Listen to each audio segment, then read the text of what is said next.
কুকারে অসাধারণ হাঁসের মাংস রান্না করলাম। দেখেন আমরা কীভাবে হাঁসের মাংস রান্না করি। প্রথমে তেল দিলাম, তারপরে হাঁসের মাংস দিয়ে দিলাম, তারপরে আমরা কাঁচামরিচ কুচি, পেঁয়াজ কুচি, রসুন বাটা, এলাচি, দারচিনি বাটা, জিরা বাটা, আদা বাটা সব মশলা দিয়ে ভালো করে আমরা চামচ দিয়ে মিক্স করে নিব। আপনারা চাইলেও হাতে মিক্স করতে পারেন।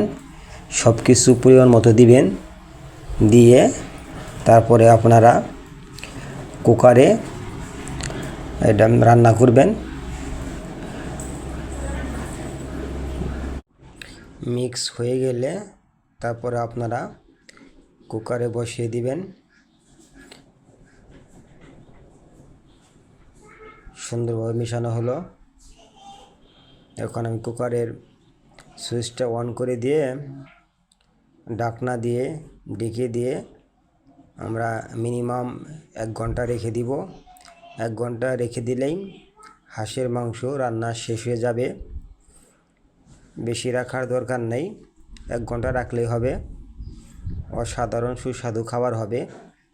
আপনারা দেখতে থাকেন আমাদের ভিডিওটি সম্পূর্ণ, স্কিপ না করে দেখেন। 1 ঘন্টা পর আমরা ঢাকনাকে তুলে নিলাম। দেখেন অনেক সুস্বাদু রান্না হয়েছে। হাঁসের মাংসভাবে আপনারা কুকারে রান্না করবেন, কোনো ঝামেলা ছাড়াই। ধন্যবাদ সবাইকে। ভিডিওটি